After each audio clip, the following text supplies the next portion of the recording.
জিডিপির ৫% যে বরাদ্দ সেটা আদৌ দেওয়া সম্ভব হবে কিনা সেটা উনি একটা সংশয় প্রকাশ করেছে। এইটা কিন্তু আমরা বহু বছর থেকেই জিডিপির ৫ ভাগ দিতে হবে শিক্ষা খাতে, এবং সারা পৃথিবীর মধ্যে বাংলাদেশ হচ্ছে একেবারেই নিচে।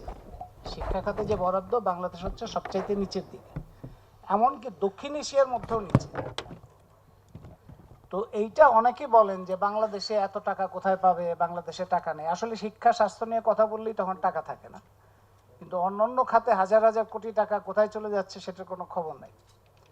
তো জিডিপির ৫% যখন বরাদ্দের কথা হয় তখন কিন্তু এটা আমরা যদি খেয়াল করি যে কোথায় টাকা পাবে এই কথাটা বলার চাইতে আমরা বলবো যে এটা ৫%, জিডিপি যা হবে তার ৫%, জিডিপি যা হবে তার ৫%। এবং অন্যান্য দেশ নেপাল, ভুটান, শ্রীলঙ্কা, আশেপাশের দেশগুলো, এমনকি পাকিস্তান, ভারত, তারা যদি জিডিপির এই শতাংশে টাকাটা দিতে পারে তা বাংলাদেশ কি কারণে পারবে না?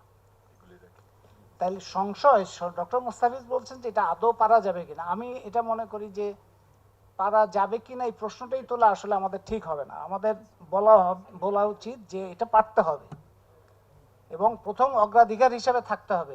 এটা একবারেই হবে না, হয়তো বছর বছর একটা পরিকল্পনা করে করা যেতে পারে, কিন্তু এটা পারা যাবে কিনা এটা যদি বলা হয় তাহলেই কিন্তু একটা সরকারের জন্য একটা তৈরি হবে, মানে একটা সুযোগ তৈরি হয়ে যাবে না আমরা পারছি না। আর প্রাইভেট পার্টনারশিপ কিংবা বিদেশি ফান্ড, এইটার ব্যাপারে আমি মনে করি যে এটা হতে পারে সাপ্লিমেন্টারি, সেটা এডিশনাল হতে পারে, কিন্তু সেটা মেইন স্ট্রিমের খরচের মধ্যে ওইটার উপরে যদি নির্ভরশীলতা আসে তাহলে কিন্তু এটা আসলে খুবই ক্ষতিকর এবং ঝুঁকিপূর্ণ হবে।